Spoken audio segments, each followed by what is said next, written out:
이스라엘이 남북 왕조로 분열되었잖아요. 남쪽에서는 그나마 다윗 왕조가 단일 왕조로 이어졌습니다.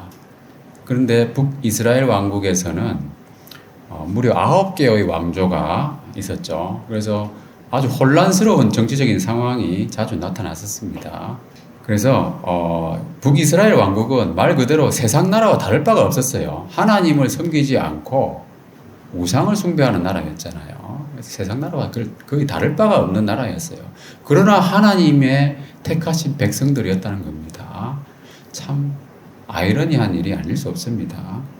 자, 열왕기라는 책은 원래 상하가 아니라 한 권으로 되어 있었어요.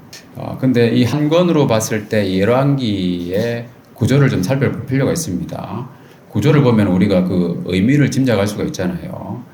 그래서 열왕기서의 구조는 교차대구 구조라고 합니다. 그래서 뭐 동심원 구조라고도 부르기도 하는데요. 보시는 바와 같이 이렇게 되어 있는데 이 구조를 통해서 열왕기서의 주요 메시지가 뭔가를 짐작할 수가 있는 것이죠. 어디를 보면 되겠습니까? 이 교차대구 구조의 중앙을 보시면은 됩니다. 중앙에 보시면은 선지자 엘리야와 엘리사의 활약상이 집중적으로 소개되고 있습니다. 분량도 열왕기 상이 22장까지 있잖아요. 그러니까 상당히 많아요. 열왕기서 전체의 3분의 1이 넘는 분량이에요. 그래서 엘리야와 엘리사가 활동하던 그 시기였다고 하는 거죠. 무엇을 의미하냐 하면은 남북 왕조에 수많은 왕들이 있었잖아요. 그렇지만 하나님의 사람, 이 엘리야와 엘리사, 이분들의 역할, 그러니까 하나님의 사람이 세속적인 권력자 왕들보다도 권위는 훨씬 더 우위에 있다는 거예요. 그것을 보여주는 것입니다. 물론 엘리야와 엘리사는 북이스라엘에서 활동한 선지자들이었잖아요. 남유다에서는 이 시기에 누가 있었냐 하면은 제사장 여호야다가 있었어요. 그래서 여호야다는 왕위를 찬탈했던 그 아달랴라고 하는 그 여인을 물리치고 요아스라고 하는 어린 왕자를 왕으로 세우죠. 근데 그 여호야다가 그 요아스를 왕으로 세우면서 여호와 신앙을 회복하는 종교 개혁 운동을 실시합니다. 그래서 뭐냐면 열왕기서의 가장 중심에는 이와 같이 선지자와 제사장들의 역할이 있다는 겁니다. 영적인 역할이 중요하다는 거죠. 그 이야기를 핵심 메시지로 보여주고 있다는 겁니다. 자, 뭐 세부적인 내용들은 앞으로도 묵상하면서 확인하게 되겠지만 큰 틀에서 보면은 이 열왕기서 같은 경우는 예루살렘 성전의 건축으로부터 성전 파괴에 이르는 역사라고 할 수 있습니다. 그러니까 솔로몬이 영광스럽게 성전을 건축했잖아요. 그렇지만 자기 자신도 우상 숭배에 빠져들었고요. 그 뒤에 이어지는 왕들도 대부분이 우상 숭배의 늪에 빠져든 것이죠. 하나님께 불순종하고요. 그 하나님의 언약을 잊어버리고 이방 신들에게 굴복했다는 거죠. 그 외형적으로 화려한 성전 지어본들 내면은 썩어 있다고 하는 거죠. 부패에 있는 그런 사람들에게 그 손으로 지은 성전이 무슨 의미가 있겠습니까? 하나님께서는 그래서 성전을 파괴하셨죠. 참 암울한 역사가 아닐 수 없습니다. 그러나 그 중심에 보면은 이스라엘 남유다 통틀어 가지고 가장 그 역사상 위대했다고 여겨지는 선지자 2명이 활동하고 있었잖아요. 참 이것도 아이러니죠. 가장 어두운 시기에 가장 위대한 선지자들이 활동했다고 하는 거. 그 어둠 속에서도 하나님께서는 밝은 빛을 비추신다는 거잖아요. 그래서 사람들을 죄에서 돌이키기를 원하신다고 하는 그러한 하나님의 역사입니다. 어두울수록 실제로 빛은 더 밝고 선명하잖아요. 그러나 사람들은 깨닫지 못하죠. 끊임없이 타락하고 어리석은 짓을 반복합니다. 요한복음 1장 5절의 말씀에 보면은 빛이 어둠에 빛이 돼 어둠이 깨닫지 못하더라 그랬습니다. 이스라엘의 역사, 이러한 역사 자체가 바로 그리스도에 대한 예표라고 할 수 있는 거예요. 가장 어두울 때 세상의 악한 권세가 어둠을 넉넉히 지배하는 그 시대에 사람들은 정말 종교 지도자들도 하나님을 두려워하지 않고 오히려 율법적인 올무를 내걸어 가지고 착취했잖아요. 바리새인들도 그랬고 그런 암울한 시대에 예수님이 오셨잖아요. 그리고 선지자들이 배척당했던 것처럼 예수님도 철저하게 외면당하고 배척당하신 거예요. 지난주에도 우리 그런 얘기 잠깐 했었잖아요. 예레미야가 어떤 시대에 왔는가? 남유다 왕국이 멸망하는 시기에 와가지고 전하는 메시지가 통하지 않는 거예요. 사람들은 다 예레미야 말을 배척했잖아요. 거짓 선지자들의 말을 믿고 에스겔도 마찬가지였고요. 가장 암울한 시기에 그런 위대한 선지자들이 있었다고 하는 거. 그 엘리야나 엘리사도 그런 시기에 보내심을 받은 거죠. 엘리야 같은 경우에는 사람들이 여호와 하나님과 바알 사이에서 머뭇거릴 때 사람들을 도전했습니다. 언제까지 너희들이 머뭇하겠느냐. 갈멜산에서 바알 선지자들과 대결하면서 결국 불로 응답하시는 하나님을 전한 선지자였습니다.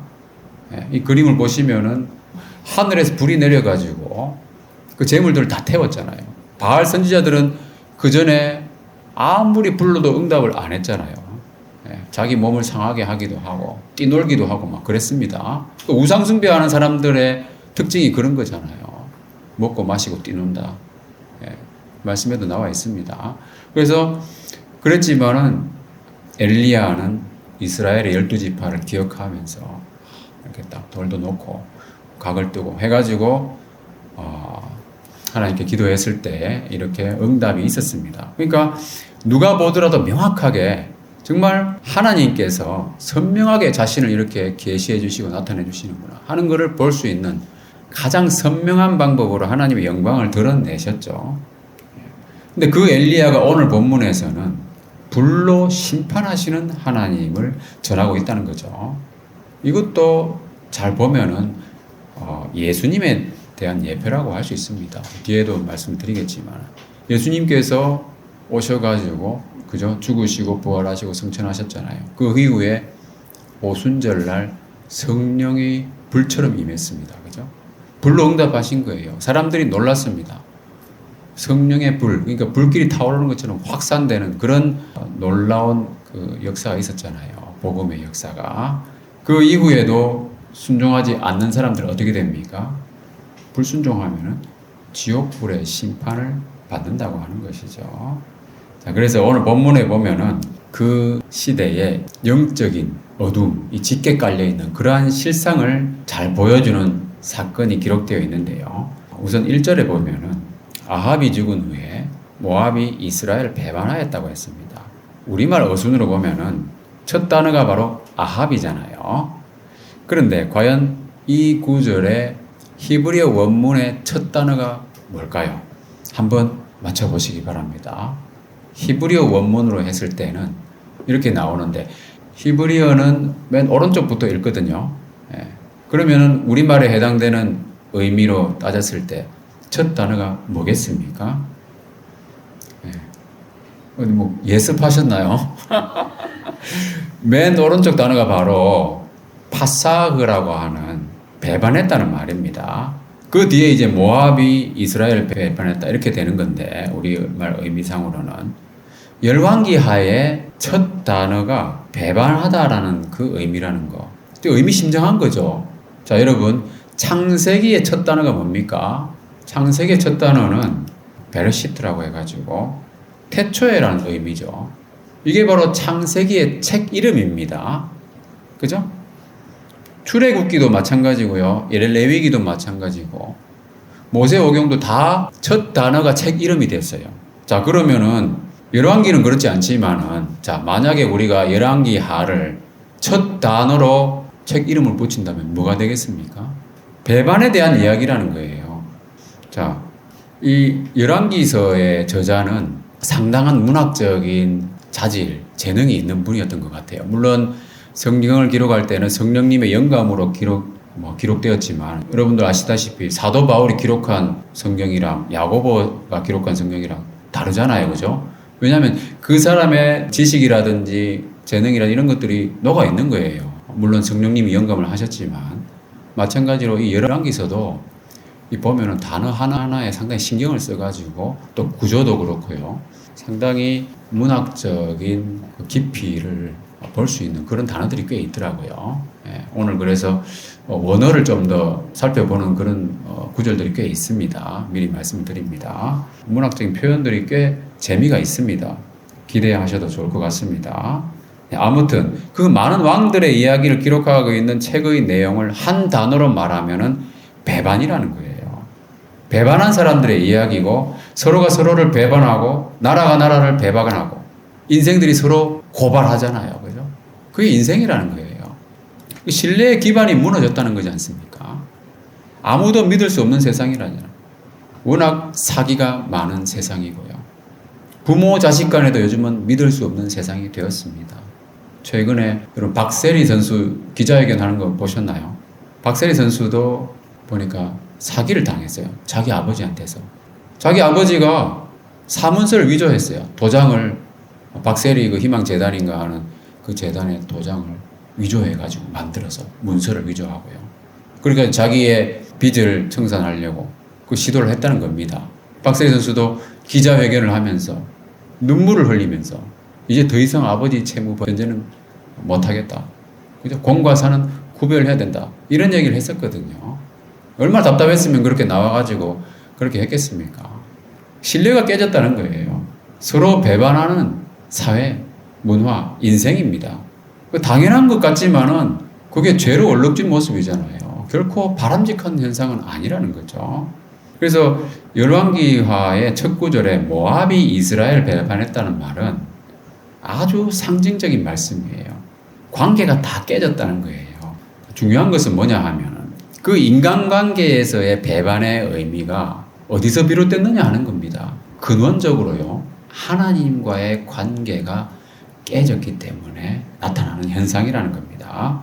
자, 그래서 여기서 잠깐 우리 배반의 근원에 대해서 잠깐 생각해 보겠습니다. 역대하 16장 7절에 보면은 이런 말씀이 있습니다. 왕이 아람 왕을 의지하고 하나님 여호와를 의지하지 아니하였으므로 아람 왕의 군대가 왕의 손에서 벗어났습니다. 이런 얘기를 하거든요. 이게 무슨 말이냐 하면은 아람 왕의 군대가 이 왕은 아사 왕이잖아요. 아사 왕의 손에서 벗어났다는 말은 아사 왕이 이스라엘의 바하사가 쳐들어왔을 때 아람 왕한테 부탁했어요. 의지했다는 겁니다. 하나님을 의지하지 않고. 그랬을 때 결국은 이제는 아람 왕은 자기 마음대로 갈 길 간다는 거예요. 언제 쳐들어올지 모르는 적이 돼버린 겁니다. 의지한 사람이. 그죠? 그게 아이러니라는 겁니다. 인생살이에서 사람을 의지하잖아요.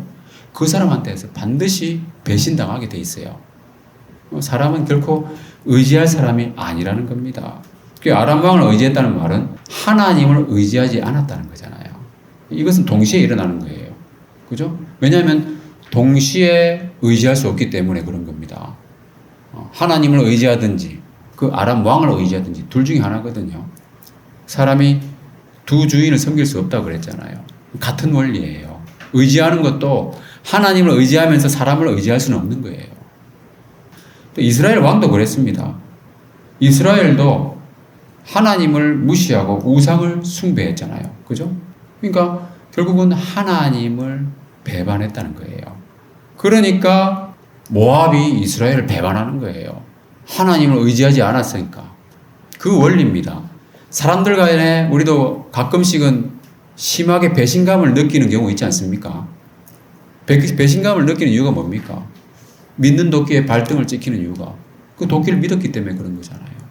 사람을 믿었기 때문에 배신감을 느끼는 거예요. 믿지 않으면 배신감 느끼지 않습니다.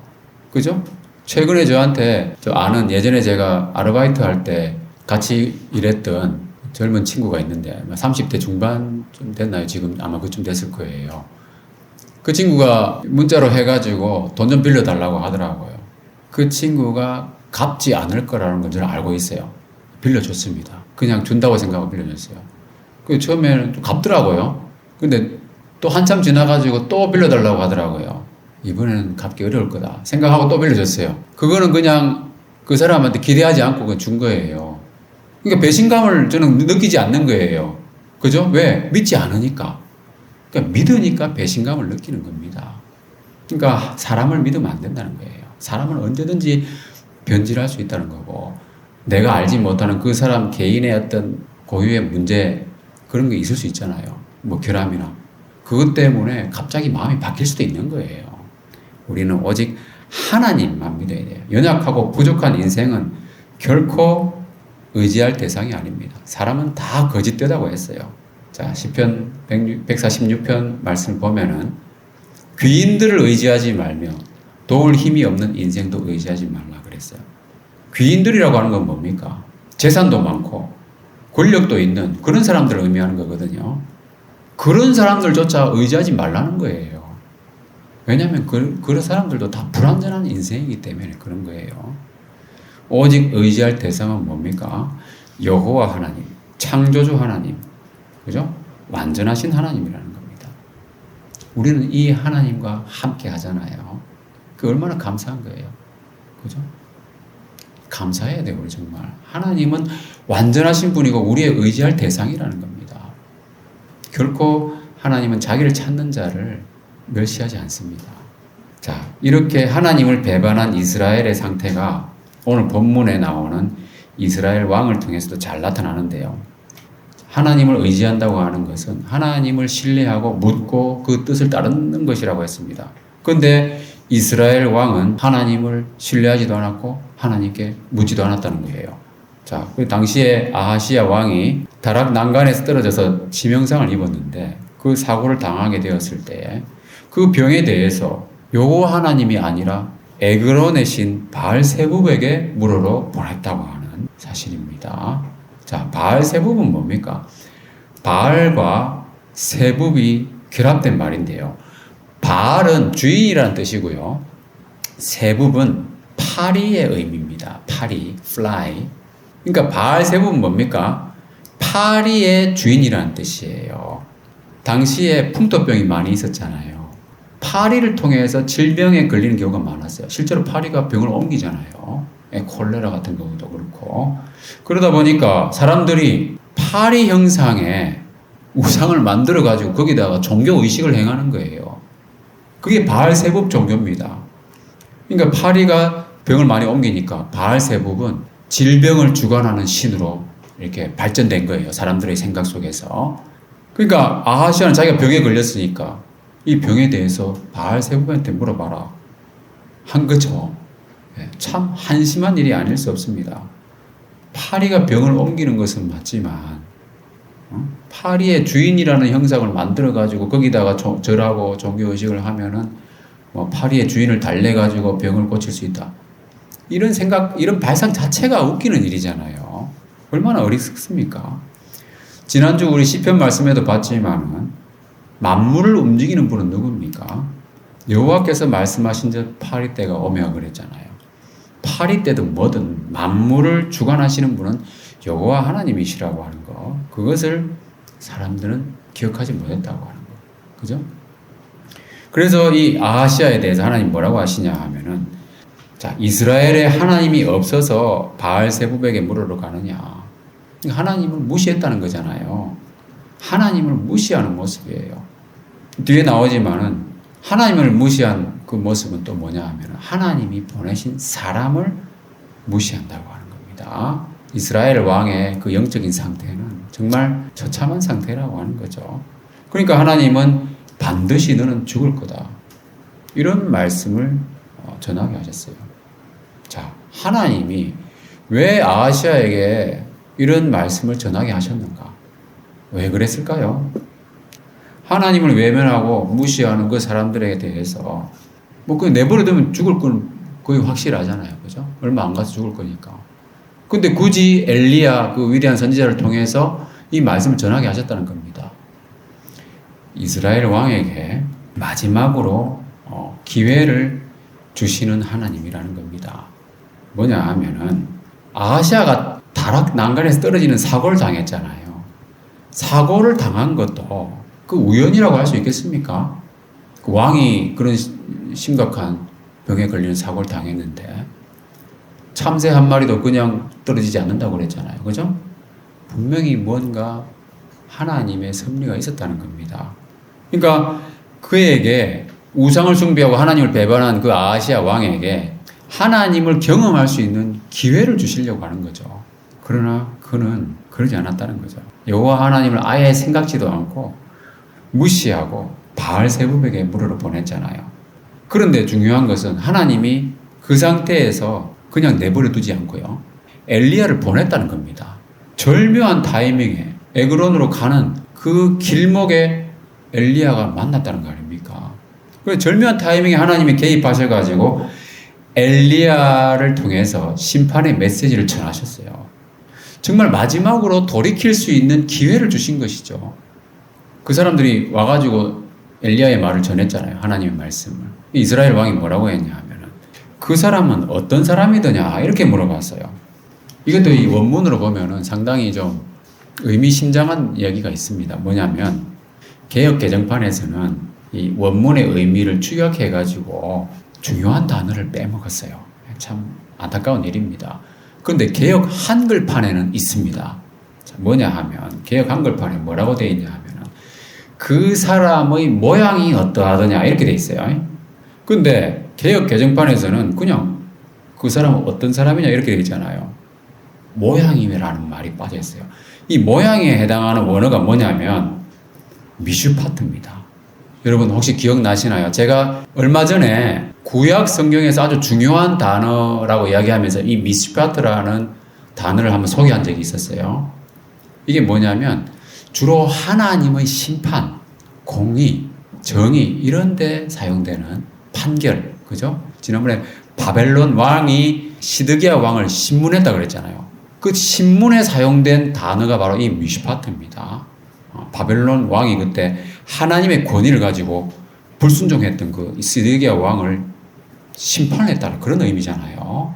이 미슈파트가 이 모양에 사용된 그 말이에요. 그러니까 문맥상으로는 그렇습니다. 그 사람이 이 미슈파트라는 말이 판단이라는 말 의미도 있으니까 그 사람이 누구인지 판단할 수 있는 근거가 뭐냐 이렇게 물어본 거겠죠. 그죠? 그런데 이 말을 직역하면 어떻게 됩니까? 이 부분을 그 사람의 모양이 어떠하더냐 이걸 직역하면은 그 사람의 심판이 무엇이냐 이렇게 되는 거예요. 선지자의 외모를 묻는 듯한 질문인데 그 사람의 말을 그죠? 심판으로 받아들인다는 거잖아요. 아하시아는 이스라엘 왕으로서 은연중에 있잖아요. 자기의 입을 통해서 심판을 이야기하고 있는 거예요. 상당히 문학적이면서 이중적인 의미로 사용된 단어입니다. 그 엘리야를 통해서 전해진 하나님의 말씀이 바로 하나님의 심판의 메시지라고 하는 그것을 자기도 인정하고 있다는 겁니다. 그리고 또 한 가지 여기에 보면은 사람들이 이야기하잖아요. 털이 많은 사람이다 라고 이야기하고 있습니다. 이것도 이 고도의 문학적인 기법이 돋보이는 표현인데요. 털이 많은 사람이라는 말은 원어적으로 보면은 바알세아르라고 하는 말이에요. 바알은 아까 주인이라고 했잖아요. 세아르는 뭐냐면 털이라는 뜻이에요. 그러니까 바알세아르는 털의 주인입니다. 그러니까 엘리야의 객관적인 외모는 이렇게 표현되기도 하지만 동시에 어떤 효과가 있습니까? 파리의 주인을 만나러 가는 사람들에게 털의 주인이 나타난 거예요. 상당히 언어 유의적인 부분이 있지 않습니까? 바알세붑에게 무리를 보냈는데 바알세아를 만난 겁니다. 그리고 하나님 메시지가 전해진 거예요. 한번 생각해 보세요. 파리의 주인은 파리 형상의 우상에 불과하잖아요. 그러나 털의 주인은 어떻습니까? 하나님 형상을 닮은 엘리야라는 겁니다. 그러니까 여호와 하나님께서는 이스라엘 왕에게 마지막 기회를 주시면서 돌이키라고 하는 심판의 메시지를 이렇게 전하고 계신 거예요. 참 놀랍지 않습니까? 그렇게 배반하고 우상숭배하고 하나님을 무시하는 사람에게 하나님은 이렇게 명확한 사인을 주시면서 메시지를 전하신다는 겁니다. 근데 만약에 그가 이런 이야기를 듣고 정말 회개하고 하나님께 엎드려서 절하면서 긍휼을 구했다면 어떻게 됐겠습니까? 하나님은 고쳐주셨을 거라는 겁니다. 제 믿음은 그렇습니다. 왜냐하면 실제로 그런 예가 있거든요. 누가 있습니까? 히스기야 왕의 경우에 그런 일이 있었잖아요. 너는 죽을 거니까 집을 정리해라. 하나님 이렇게 말씀하셨어요. 이사야 선지자를 통해서. 근데 히스기야는 이 말씀을 듣고 어떻게 했습니까? 낯을 벽으로 향하여 간절히 기도했잖아요. 통곡했습니다. 맨 마지막에 보면 심히 통곡했다고 그랬잖아요. 그렇게 기도했을 때 하나님은 알았다. 15년 더 줄게. 그죠? 15년 더 살게 해주셨어요. 그러니까 실제로 왕이기 때문에 왕의 기도나 이런 거에 대해서 하나님은 귀하게 보시는 거예요. 근데 아하시아가 정말 회개하면서 기도했다면은 그건 못 하시겠습니까? 하나님은 충분히 그렇게 고쳐주시고 회복시켜 주셨을 거라는 겁니다. 그러나 아하시아는 끝내 돌이키지 않았어요. 엘리야가 전한 말씀에 대해서 어떻게 반응했습니까? 오히려 엘리야를 잡으려고 군대를 보냈죠. 50부장을 보냈습니다. 그게 군사 50명과 더불어서. 그러니까 하나님을 무시하고 배반하고, 그죠? 그 하나님 메시지까지도 부인하고, 그런 이스라엘 왕이 보낸 50부장과 그 50명 군사들. 어떻게 됐습니까? 그 사람들도 똑같았어요. 엘리야를 무시하는 거는 마찬가지였어요. 하나님의 사람이여 왕의 말씀이 내려오라 하셨나이다. 우리말로 번역했으니까 이렇게 되어 있잖아요. 정중한 어조로 표현되어 있지 않습니까? 과연 이 사람들이 정중하게 말했겠어요? 자기는 50부장이고 군대의 지휘자잖아요. 그죠? 무장하고 와 있잖아요. 저 산 위에 앉아 있는 사람은 옷도 흐름하고요. 차림새도 별 볼 일 없는 거예요. 이렇게 정중하게 말했겠습니까? 체포할 대상이잖아요. 그죠? 죄인으로 여기지는 사람이잖아요. 어이, 하나님의 사람! 그러지 않았겠어요? 조롱하는 어투로. 왕이 내려오래! 뭐 그랬겠죠. 조롱하는 어투로 말했다는 거예요. 자기는 왕의 명령을 받아서 임무를 수행하고 있는 그런 세상 권력자잖아요. 그죠? 근데 그 사람은 엘리야라는 사람을 제대로 생각을 못했던 것 같아요. 갈멜산에서 불로 응답하셔가지고 다 태우시고 그 당시에 그 바알 선지자 450명과 대결해서 이겼잖아요. 그 450명을 다 칼로 죽였잖아요. 엘리야가. 그런 무서운 사람이라는 걸 모르는 거예요. 근데 알았더라도 뭐 그런 일이 있었다. 과거의 일. 그렇게 넘어간 거예요. 근데 엘리야에 대해서 몰랐을 수는 없을 거예요. 워낙 유명한 선지자였기 때문에. 근데 그 위대한 사건을 기억하지 못한 거예요. 잊어버렸다든가 무시했던가 그렇게 했죠. 자기 기억 속에서. 그러니까 거만하게 하나님의 사람을 조롱하는 어조로 말한 거예요. 이 사람들에 대한 엘리야의 반응은 무엇이었습니까? 바로 하나님의 심판이었다는 거예요. 뭐라고 했습니까? 엘리야가 내가 정말 하나님의 사람이며 불이 하늘에서 내려와 너와 너의 50명을 살을지로다. 그러니까 엘리야는 진짜 하나님의 사람으로서 그 권위를 나타내신 거죠. 하나님께서 하늘에서 불을 내려주셔가지고 그들을 다 멸하셨어요. 하나님이 보내신 사람을 조롱하거나 멸시하거나 무시하면요. 그 하나님을 무시하는 거거든요. 그러니까 하나님은 자기의 종을 보호하시는 거예요. 실제로 제가 이런 얘기를 들었어요. 어떤 교회에 어떤 그 장로가 있었는데 참 그 목사님에 대해서 항상 좀 이렇게 부딪히고 시비 걸고 따지고 뭐 이런 그런 사람들이 뭐 어떤 큰 교회 가다 보면 좀 있잖아요. 그런 사람이 있었는데 한 2명이 있었다고 하더라고요. 그런데 그 목사님이 기도회 시간에 있잖아요. 어떻게 기도하냐면 아주 큰 소리로 기도했다고 합니다. 저는 뭐 그렇게 큰 소리로 기도하는 거에 대해서 그렇게 뭐 성경적이라고 보지는 않습니다만은 자, 큰 소리로 뭐라고 기도했냐면 주님, 저를 축복하는 자에게는 복을 주시고 저를 저주하는 자를 저주해 주십시오. 그 성경에 나와 있는 말이에요. 그죠? 창세기 12장 3절에 아브라함에게 하나님이 약속하신 말씀이에요. 너를 축복하는 자는 내가 복을 내리고 너를 저주하는 자는 내가 저주하리니.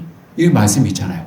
그 말씀을 주장하면서 그 목사님이 얼마나 마음이 답답했던지 성도들이 다 듣는 있잖아요. 그 소리로 간절하게 그냥 큰 소리로 그렇게 기도했다는 겁니다. 근데 몇 달 안 돼가지고 그 한 사람씩 죽었어요. 그 장로가. 근데 하나님은 뭐냐면은 불로서 심판하시는 거예요. 불로서 내리시면서 있잖아요. 자기 하나님의 종들을 챙기시는 거예요. 그렇게 간절히 기도하는데 하나님이 안 들어주시겠습니까?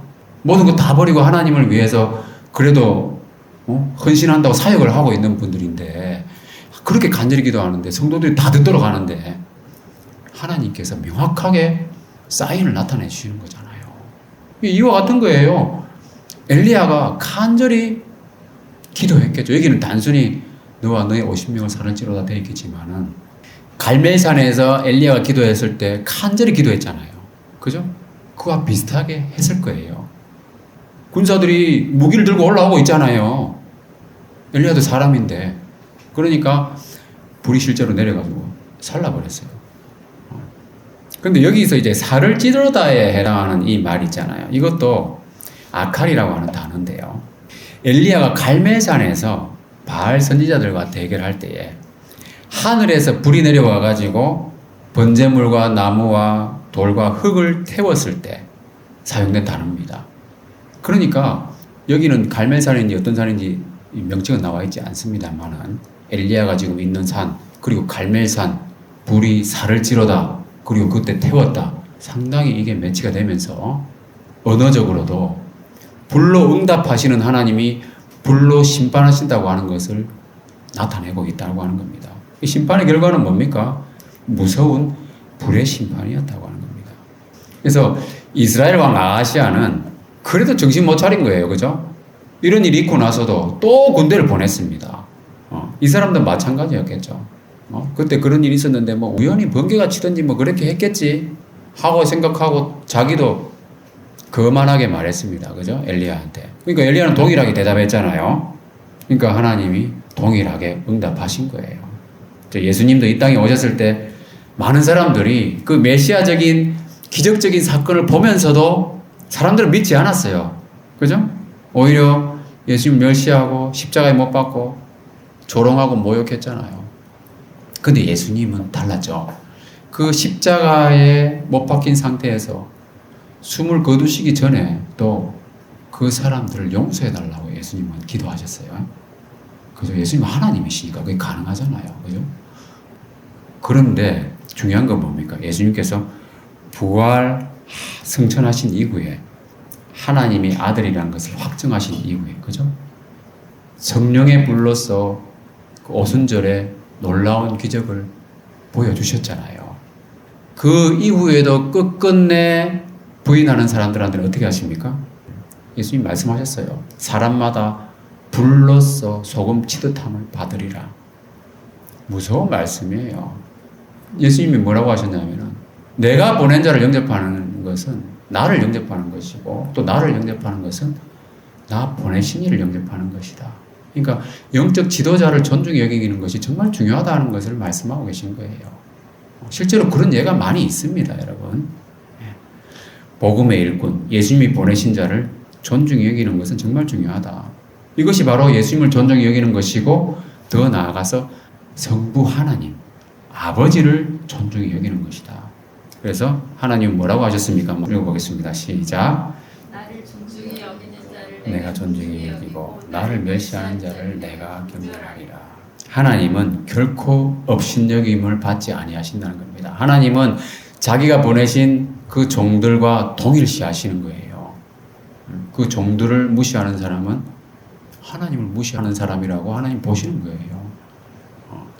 그래서 오늘 본문 이후에 보면은 아하시아는 아직도 정신 못 차리잖아요. 또 세 번째 보냅니다. 그죠? 이쯤 되면은 더 이상 군대는 보내지 말고, 그죠? 자기가 아파서 못 가면은 정말 정중하게 예물을 차려가지고 몇몇 사람들한테 딱 해가지고 정중히 모셔와라 이렇게 했어야 되는데 또 군대를 보낸 거예요. 그런데 이 세 번째 50부장은 어떻게 했습니까? 이 세 번째 50부장은 운이 좋은 것일 수도 있는데 좀 상황 파악이 좀 됐던 것 같아요. 그래가지고 엘리야 앞에 가가지고 어떻게 했습니까? 혼자 올라가가지고 무릎을 꿇고 엎드려서 간구했죠. 당신의 종인 이 50명의 생명을 당신은 귀히 보십시오. 이렇게 이야기하면서 간절히 살려달라고 겸손하게 이렇게 했다는 거 아닙니까? 그리고 이 말 잘 보면은 이제는 전향했다고 하는 것을 알 수가 있어요. 뭐냐면 당신의 종이라고 이야기하고 있잖아요. 엘리야에게 종이 되었다는 말은 하나님의 편에 섰다는 거잖아요. 그러니까 아하시아의 종이기도 하지만 하나님의 종이 되었다는 겁니다. 우리 그리스도인들은 하나님의 두 나라 국민으로 살잖아요. 그거 같은 거예요. 우선순위는 하나님 나라에 있는 거예요. 그죠? 그래서 자기가 무릎을 꿇고 간구했습니다. 전향해가지고. 그러니까 하나님께서는 이들을 살려주셨잖아요. 그리고 이 50부장은 자기 임무도 완수했잖아요. 엘리야를 모시고 갔잖아요. 그죠? 그 전에 있던 사람들은 임무 수행도 못하고 죽어버렸는데. 그렇다는 겁니다. 그랬는데 만약 이스라엘 왕이 이렇게 겸손하게 했더라면 얼마나 좋았겠습니까? 하나님이 이 50부장과 50명을 살리신 것처럼 살려주셨겠죠. 이처럼 하나님의 사람을 존중히 여기는 사람은 심판을 면하고 생명을 보존한다는 교훈입니다. 말씀 마무리하겠습니다. 자, 불로 심판하시는 하나님입니다. 하나님을 배반한 이스라엘 왕이 있었고요. 그렇지만은 누구나 잘못을 할 수 있잖아요. 그 하나님께서 주시는 그 메시지를 듣고 그죠? 돌이키는 게 중요하다는 겁니다. 얼마나 하나님께서 여러 가지 명확한 사인을 주셨습니까? 절묘한 타이밍에 개입하셔가지고 심판의 메시지를 전하기도 하고 이스라엘 왕도 자기 말로 하나님의 심판을 인정하는 듯한 그죠? 미슈파트라고 이야기했잖아요.